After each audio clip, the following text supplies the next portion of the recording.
Sebelum kita mulai, aku penasaran, kamu yang nonton video ini asalnya dari mana? Tulis di kolom komentar ya, aku pengen tahu sejauh apa video ini nyampe ke kamu. Dan sebelum lanjut, jangan lupa subscribe, karena konten seperti ini bakal rutin muncul di channel ini. Kalau udah subscribe, oke, kita lanjut ke videonya. Namaku Rara. Usiaku 28 tahun dan aku hanyalah seorang pembantu rumah tangga biasa.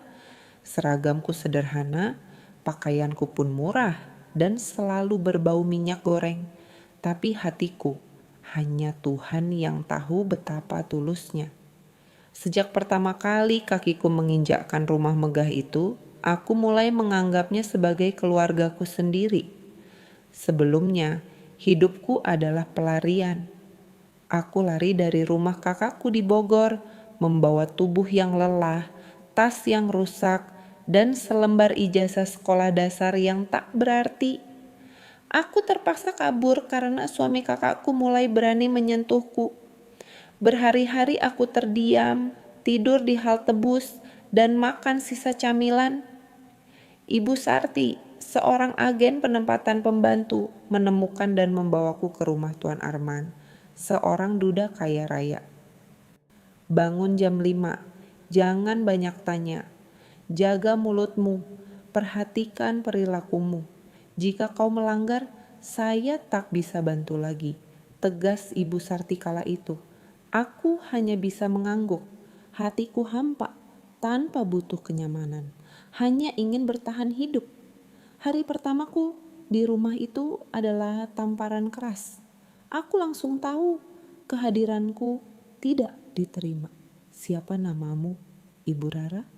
Astaga, wajahmu benar-benar pedesaan. Kamarmu di belakang dapur. Jangan sentuh benda di meja makan. Itu bukan untuk kamu, kata Nyonya Mirna, Ibu Tuan Arman, dengan nada merendahkan. Aku hanya mengangguk, tak ingin menantang, tak ingin berkompetisi. Hari-hari awal berlalu seperti kabut tanpa arti. Namun, ada satu hal yang membuatku terjaga di malam hari.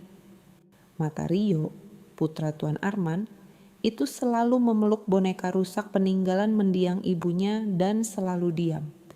Dia tak pernah bicara padaku, tapi tatapannya, entah mengapa, seperti meminta kasih sayang, haus akan perhatian. Suatu malam setelah semua pekerjaan selesai, aku mendengar tangisan kecil dari kamar bayi. Mengintip, kulihat Rio menggigil di sudut tempat tidurnya. Hatiku seperti ditarik perlahan. Aku masuk dan duduk di tepi tempat tidurnya. Aku berbisik. Dia tidak menjawab, hanya menangis lebih lembut. Tangisannya tidak merdu, tapi kemudian berhenti saat dia mendekat, memeluk lututku, dan tertidur di sana. Aku menangis dalam diam karena untuk pertama kalinya setelah sekian lama aku merasa berarti. Keesokan paginya, Nyonya Mirna memanggilku ke dapur. "Apa yang kamu lakukan di kamar anak bos?" katanya sinis. Aku hanya terdiam, tak mampu menjawab. Tapi sejak malam itu, Rio mulai sering datang padaku. Terkadang dia duduk di dapur saat aku memasak, kadang menarik tanganku meminta bantuan menyapu. Suatu hari dia memelukku dari belakang dan dengan lembut bertanya, "Bu Rara, bolehkah aku memanggilmu ibu?" Dadaku mengencang. Tuan Arman sendiri hanya berbicara 3 kalimat padaku, "Di mana tehnya?" Jangan lupa bersihkan kamar Rio. Namun, sejak Rio mulai dekat denganku, Tuan Arman mulai memperhatikanku secara diam-diam tanpa pujian. Suatu pagi ketika aku membantu Rio memakai sepatunya, aku melihat Tuan Arman menatap kami dari pintu dapur. Dia menatap lama tanpa bicara. Aku bukan siapa-siapa. Tak kuliah, tak punya masa depan untuk keluarga. Tapi sejak Rio memanggilku ibu, aku bertanya-tanya, mungkinkah orang sepertiku memiliki tempat di dunia ini? Dunia ini kejam bagi wanita miskin sepertiku. Aku masih tak bisa duduk di meja makan, masih harus mundur ketika majikan datang. Malam itu hujan deras dan listrik padam. Rio gemetar ketakutan. Tuan Arman tidak ada di rumah. Dia memang sering bekerja hingga larut. Akhirnya pintu depan terbuka. Tuan Arman masuk dan melihatku memeluk Rio di sudut dapur di bawah cahaya lilin. Matanya langsung tertuju pada kami berdua. Dia menatap lama lalu berkata lembut, "Terima kasih, Rara." Aku tak tahan. Namaku keluar dari bibirnya. Untuk pertama kalinya aku mendengarnya. Selama ini dia hanya melihatku sebagai bayangan. Dan malam itu untuk pertama kalinya aku merasa seperti manusia. Pelukan Rio menghangatkan tubuhku yang dingin karena kebocoran atap. Tapi yang paling membekas adalah suara majikanku, Arman, yang memanggil namaku. Tidak dengan nada dingin seperti biasanya, tapi lembut dengan suara yang manusiawi. Sejak hari itu, hidupku tidak pernah tenang lagi. Hubungan antara kami bertiga, Rio, Arman, dan aku, perlahan mulai berubah. Aku tak tahu sejak kapan, tapi Tuan Arman mulai berangkat pagi-pagi sekali dan pulang terlambat. Dia menghabiskan lebih banyak waktu rapat melalui laptop di ruang keluarga. Rio sering bermain denganku di sudut ruang tamu dan Tuan Arman melihat Rio makan dengan lahap saat bersamaku. Suatu sore dia bertanya padaku, "Jika kamu jatuh, siapa yang akan merawat Rio?" Kalimatnya sederhana, tapi cukup untuk membuatku memalingkan wajah dan menahan air mata. Kebahagiaan kecil itu tidak berlangsung lama. Dapur paling berisik di rumah besar itu. Bukan dari peralatan memasak, melainkan dari bisikan-bisikan para pekerja lain. Dia bilang, dia menggunakan ramuan cinta untuk memikat majikan. Bisik mereka. Yang sulit kutanggung adalah ketika Nyonya Mirna dengan sengaja menyuruhku menggosok lantai toilet. Itu menyakitkan. Akhirnya seseorang sepertiku dipandang lebih dari sekadar pelayan. Malam itu setelah Rio tidur, aku duduk sendirian di meja dapur. Tuan Arman tiba-tiba meletakkan 2 cangkir kopi di depanku. Salah satunya untukku. "Kamu lelah?" katanya lembut. Aku menatapnya dan di matanya ada jeda hening tapi nyaman. Suaraku bergetar. "Bapak mengerti," kataku. "Rumah ini terasa hidup," lanjutnya. Jantungku berdebar terlalu cepat. Aku ingin menjawab, tapi aku takut tenggelam dalam sesuatu yang bukan milikku. Aku menundukkan kepalaku perlahan. Keesokan harinya, tanpa menyentuh cangkir kopi, aku pergi ke kamarku. Keluarga Arman, ibunya, kakak perempuannya, dan 2 keponakan datang. Ibu Arman berkata, "Jangan dekat-dekat Rio. Anak itu mudah terbawa emosi. Nanti dia bingung siapa ibunya." Kata-katanya seperti pisau. Namun ketika Rio berlari ke arahku di ruang tamu terluka, dia dengan lantang berkata di depan semua orang, "Ibu, aku ingin bermain masak-masakan." "Ayo kita pergi dengan tenang." Tuan Arman memanggilku, nadanya aneh. Aku berdiri dari sofa, ingin menghilang tapi tetap menunduk. "Maaf Nyonya," kataku lembut. "Aku akan berbicara dengan Rio malam itu karena aku tidak ingin tidur di sampingnya lagi." Aku mengerti. Aku duduk di luar kamarku dan menangis. Salahkah jika aku mulai mencintai putra majikanku dan pria itu yang diam-diam menatapku? Ada apa dengan hatiku yang bergetar setiap kali melihatnya? Aku ingin melayaninya, tapi hati ini tidak netral. Beberapa hari kemudian, Nyonya Mirna masuk ke kamarku dengan senyum licik. "Aktingmu bagus, tapi bulan depan kau akan saya cari pengganti," katanya. Aku tercekik. Malam itu aku menangis hingga tubuhku sesak. Aku mencintai orang yang tak terjangkau, tapi aku bermain di medan perang. Aku menyadari cinta itu seperti tamu tak diundang, datang tanpa peringatan, menetap tanpa izin, dan terkadang membawa badai yang tak kunjung reda. Caranya memeluk Rio, caranya melirikku saat aku sibuk menyapu. Semua itu perlahan mengikis benteng yang kujaga. Dia adalah tuanku. Dunia kami tak pernah sejajar, tapi hati ini hancur. Aku mengambil langkah pertama. Tuan Arman sarapan lebih awal dari biasanya. Aku suka nasi gorengmu, katanya lembut. Aku heran, biasanya dia sibuk dengan ponsel atau telepon kantor, tapi hari itu dia ingin bicara lebih banyak. Dia menatapku, namun sebelum aku menjawab, Rio kabur. Bu Rara, tadi malam aku mimpi buruk di depan ayahku, katanya. Tuan Arman tersenyum sedikit dan melanjutkan sarapannya. Senyum itu bagiku bisa berarti berkah atau hari-hari yang lebih rumit akan datang. Aku tak bisa lagi membohongi diri sendiri. Aku jatuh cinta. Tuan Arman dan aku sering berbicara di dapur, mulai dari resep kecil hingga topik yang tak pernah mereka bagi dengan siapapun. Suatu malam saat aku bermain dengan Rio, dia berkata, "Aku melihat bayangan ibuku di matamu, Rara." Aku tak bisa menjawab, tapi aku juga tidak pergi karena diam-diam aku tahu dia sedang berbicara dari hati. Tapi hari itu diamku menimbulkan badai besar. Seminggu kemudian rumah itu berubah. Tawaran Rio tak ada lagi.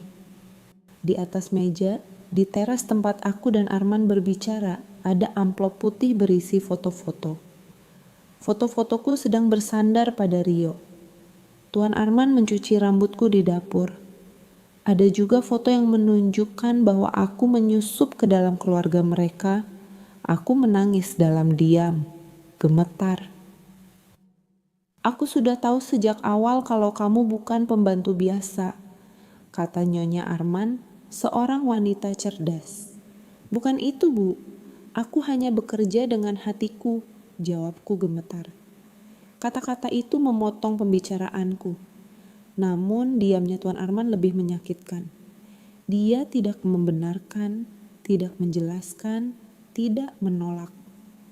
Keesokan harinya, Ibu Arman melanjutkan, "Tidak perlu bekerja di sini lagi. Kami akan mengatur semua gajimu. Anggap saja itu sebagai solusi untuk drama murahan yang kau ciptakan." Aku mengemasi barang-barangku. Rio diam-diam mengetuk pintu kamarku berulang kali, menangis. "Ibu, jangan pergi. Ibu, tolong tinggallah di sini," katanya. Tapi aku tak bisa tinggal demi harga diriku. Sebelum aku pergi, Rio memelukku erat. Dia mengatakan sesuatu yang membuat seluruh tubuhku membeku. "Ayah, kau bukan ibuku." Aku ingin menangis, tapi berusaha sekuat tenaga mencium keningnya. Bahkan jika hati hancur, aku berjalan pergi tanpa menoleh ke belakang. Dalam beberapa minggu, aku kembali ke rumah sewaan lama. Aku bekerja sebagai tukang cuci dan pengupas bawang. Wajahku lelah dan mataku bengkak. Aku sadar, aku salah besar, aku seorang pengecut. Aku takut berkelahi dengan ibuku. Takut kehilangan semua yang kumiliki. Tapi setelah kau pergi, aku kehilangan sesuatu yang berharga. Hampir tak ada guncangan. Aku berdiri di samping Rio. Setiap malam dia tak mau makan, menangis. Dia menulis surat untukku setiap hari. "Lalu aku mencintaimu. Aku tak dapat menahan air mataku. Silakan pulang." Bukan sebagai pembantu, namun sebagai bagian dari kita. Daripada mencintai dengan tulus, tidak ada lagi rasa sakit. Namun jika motifmu dipertanyakan daripada berkorban, tidak ada luka yang dalam, membalas dengan kecurigaan. Tapi dia yang tidak melindungimu. Ketika kamu kembali dengan penyesalan di matamu, Tidak ada kebahagiaan yang murni. Namaku Rara, tapi aku telah mengajukan diri tanpa cinta. Dari luar kaya, cantik, dan terhormat, aku merasa seperti orang yang telah kehilangan segalanya. Ketika aku berdiri di depan rumah kontrakan sempitku, dia tampak seperti pria biasa. Aku datang bukan untuk mengatakan aku akan kembali bekerja, katanya lembut. Aku datang untuk memintamu menjadi istriku. Aku tidak mempercayainya karena kau bukan pembantu. Kau adalah penyelamatku, ibu bagi anakku. Kau adalah rumah hatiku, katanya. Air mataku mengalir, tapi aku tidak langsung menjawab karena masih ada beberapa orang yang tidak mengakui keberadaanku. Setelah beberapa hari, Tuan Arman mendekatiku lagi membawa Rio. Di kamar sewaku yang kecil, Rio tertawa terbahak-bahak, tapi kebahagiaan kami tidak bertahan lama. Aku sudah pulang bukan sebagai pembantu, tapi sebagai calon istri majikan. Namun, begitu Ibu Arman melihatku, wajahnya mengeras. "Kamu sungguh seperti Arman," katanya dengan suara kecewa. "Masa depan siapa yang ada di tanganmu seperti dia?" "Ibu, aku tahu aku sudah besar. Bukan orang yang terlihat cantik di foto keluarga yang layak untuk ikut denganku," jawab Arman dengan tenang. Ibu Mirna melirik ke arahku. "Apakah kamu puas dengan makanan mentah? Apalagi yang kamu inginkan dari kekayaannya?" "Namanya." "Sekarang saya resmi menjadi pengganti istri kami yang sudah meninggal," katanya. Aku tidak pernah diam. "Aku ingin mengubah seseorang tapi aku hanya mencintai mereka," jawabku sederhana. Tapi dari tatapan mata Ibu Arman, aku tahu perang ini. Hari pernikahan kami akhirnya tiba. Bukan di gedung mewah atau hotel berbintang. Hanya di kantor KUA. Pakaian polos, cincin sederhana, tapi hangat di hati. Setelah upacara, kami pergi ke rumah yang sama. Namun, malam itu Arman dan aku berada dalam status yang berbeda. Kami duduk di teras. "Tenang, kamu pantas mendapatkan yang lebih baik dari ini," katanya. Aku tahu dia diam. Aku melihat matanya lalu menjawab malu-malu bahwa aku harus mencintai tanpa syarat. Dan kami menikmati malam itu. Malam pertama itu aku syok. Aku mengira pusingku karena kelelahan atau cuaca. Tapi setelah dokter memeriksaku, aku mendapat berita mengejutkan. Aku hamil. Aku seorang mantan pembantu, sekarang hamil anak majikanku. Ironisnya, saat aku diterima sebagai seorang ibu, aku benar-benar hamil dengan adik perempuan Arman. Masalah ini langsung terlihat. Aku tidak terkejut. Kami punya waktu untuk mencerna. Berita kehamilanku sampai kepada Ibu Arman dan tanggapannya sungguh tidak terduga. "Ibu tahu kamu hamil," kata Nyonya Mirna dingin suatu malam. Aku diam memegang perutku. Sang ibu bertanya kepada pengacara keluarga. "Tapi untuk anakmu dari Arman, saya tidak mendapat bagian," katanya. Air mataku tak tertahankan. Arman segera berdiri. "Ibu, tolong jaga anak kita. Masih daging dan darahku. Saya tidak peduli siapa ibunya," katanya. Dan dalam hidupku untuk pertama kalinya aku melihat Arman bertengkar terang-terangan dengan ibunya. Namun pertarungan ini masih panjang. Karena terkadang Nyonya Mirna memiliki rencana busuk karena cinta. Untuk menjaga harga diri, kami harus melepaskan kenyamanan. Aku Rara, istri orang kaya, tapi di matanya aku bukan siapa-siapa di hatinya. Aku adalah tamu tak diundang di rumah mewah itu. Aku harus memilih, diam atau pergi. Seminggu setelah mengetahui kehamilanku, Nyonya Mirna tidak pergi ke rumahnya. Tanpa berani menyapaku, dia pindah. Rio semakin bingung. "Ibu Rara, mengapa semua orang sekarang diam saja?" tanyanya. Aku hanya bisa memukul kepalanya. Tapi malam itu, Nyonya Mirna memanggil Arman dan aku ke ruang tamu. Matanya tajam, di tangannya sertifikat hak milik rumah. Sesuai keinginanmu bisa menikah, katanya dengan nada sarkastis. Tapi rumah ini milik keluarga besar dan saya tidak suka pembantu melahirkan cucu di bawah suami saya. Lanjutnya, aku berdiri perlahan.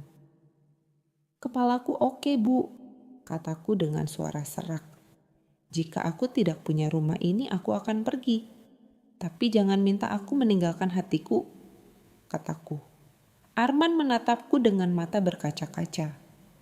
Malam itu aku mengemasi barang-barangku. Bukan karena aku kalah, tapi karena aku tahu seberapa tinggi harga diri seorang wanita dan berapa banyak yang bisa dia tahan. Aku kembali ke rumah sewaan kecil tempat tinggal. Tapi kali ini aku tidak sendirian. Arman mengikutiku. Dia tidak ingin dipisahkan dariku. Dia membawa Rio yang sedang menangis. Kami mulai dari nol, tapi kami mulai dengan cinta. Dan untuk pertama kalinya kami benar-benar merasa di rumah. Bukan tentang dindingnya, tapi tentang kebersamaan kami. Tubuhku terkadang lemah karena kehamilan. Setelah memutuskan meninggalkan perusahaan keluarga, puskesmas adalah satu-satunya yang tersedia.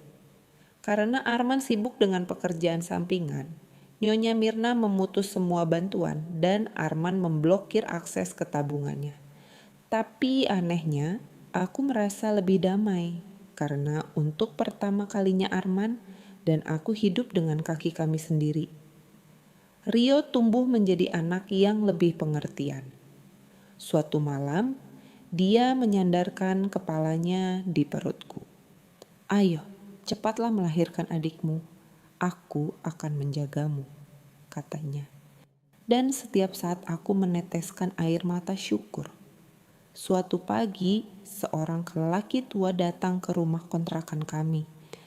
Dia adalah ayah mertua Arman, Bapak Darmawan, yang sudah lama meninggal. Dia membawa surat wasiat dari Bapak Darmawan. Jauh sebelum pernikahan kami, Sri Darmawan telah bertemu denganku saat aku merawatnya ketika dia sakit. Dia tahu aku bukan wanita biasa. Dalam surat tersebut dia menulis bahwa cucu Arman mewarisi sepertiga kekayaannya tanpa syarat apapun karena cinta tak mengenal kasta. Ketika Arman memberikan salinan surat itu kepada ibunya, aku menggigil saat membaca surat itu. Aku tidak tahu bagaimana reaksinya, tapi malam itu teleponku berdering. Nomor yang dikenal. Ibumu salah paham padamu, Rara. Suara di ujung sana terdengar lembut. Jika kamu memberiku kesempatan, bolehkah saya datang menjenguk cucu saya saat dia lahir? Aku tidak menjawab untuk waktu yang lama. Air mataku jatuh.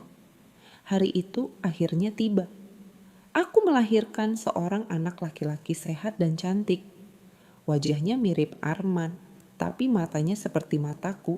Penuh harapan, Arman menangis dan berdoa di telinganya. Rio memelukku. Nenek, dia memanggil. Setelah beberapa saat pintu rumah sakit terbuka. Ibu Mirna, seorang lelaki tua yang lelah, datang dengan wajah muram tanpa membawa bunga, hanya memegang botol minyak telon dan air mata penyesalan. Bisakah kamu menggendong cucumu, Bu? Tanyaku tenang. Aku melihat Arman, dia mengangguk.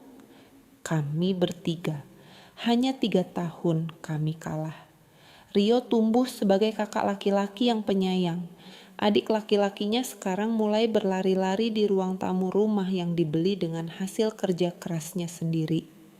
Dan aku masih Rara, pembantu, sekarang seorang istri, seorang ibu, dan wanita itu.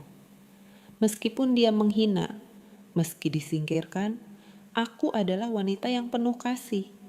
Karena cinta bukan tentang status, tapi tentang keberanian untuk hidup, percaya, dan memaafkan. Cinta sejati tidak memiliki status, tidak akan tunduk pada otoritas, dan tidak dibatasi oleh dinding rumah mewah. Dari ceritaku ini, kita belajar bahwa seorang pembantu bisa menjadi ibu yang baik.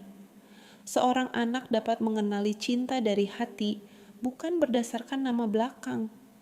Kadang-kadang yang paling sederhana adalah yang paling jujur. Dan dalam kehidupan yang sulit, kejujuran menentukan siapa yang benar-benar pantas dicintai. Jangan ada seorang pun yang boleh diremehkan karena mereka datang dari bawah. Karena hati yang murni dan jujur lebih berharga dari nama besar atau kekayaan yang melimpah. Karena pada kenyataannya cinta datang dari tempat yang paling tidak terduga.